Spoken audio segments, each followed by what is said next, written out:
there, folks. Santee at the Arizona Ghostriders here. We got mail. Santee, can you do a video about the US Cavalry? Jonathan Maygarden. Yeah, we can do that. In 1861, the U.S. Army made an official designation for troops mounted on horseback called the cavalry. Hey, Jerry.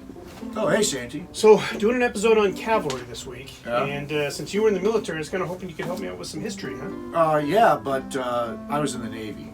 Yeah, so? Yeah, well, the Navy, has ships, and the cavalry has horses, so. So, Yeah. so there were no horses on the ships? Nope. Not even seahorses? No, not even seahorses. The little monkeys riding on them, maybe? All right, that's enough. Get out of here. Sea monkeys, come on, get out of here. So that's a no one to help? I'm out. Okay, I guess I'm on my own. No help from the Navy. After the Civil War, a big push was made out west to keep the Native American tribes from halting progress. Known as the American Indian Wars, it added credence to the term Wild West and was a very violent aspect of the era. Rash decisions that sadly ended a lot of lives. Now, I don't actually have a uniform for the Indian Wars, since I always seem to be cast as a civilian, not to mention that I have no room for it in the reenactment closet.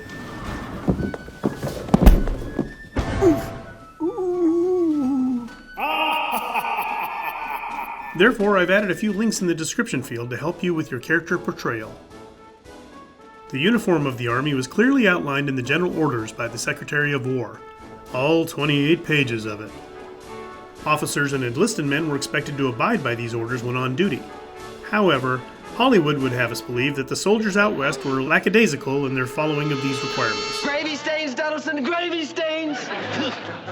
I expect in some instances that was true.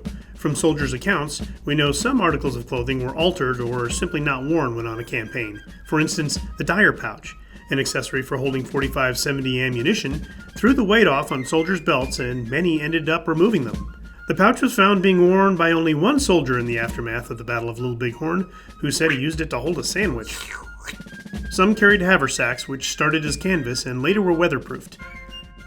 Weaponry consisted mainly of cavalry swords, revolvers, and carbines. These varied throughout the regiments, and some even carried experimental rifles. Oh, and I get questions about the flipped-up brim on the hat.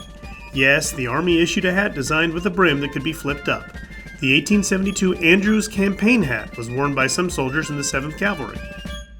Non-regulation accessories like bandanas were very common and accepted due to the dust storms and protection from the weather.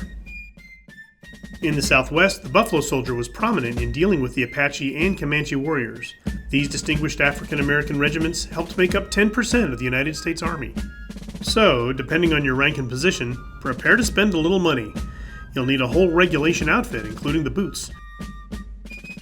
Oh, and you're probably going to need a horse. Nice work if you can get it, and you can get it if you try. I would suggest joining a reenactment group in your area with like-minded folks.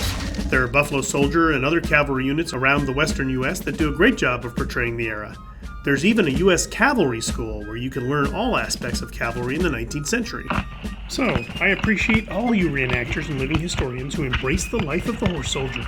Thanks for keeping the spirit of the Old West alive. Please like, share, and subscribe, and we'll see you on down the trail.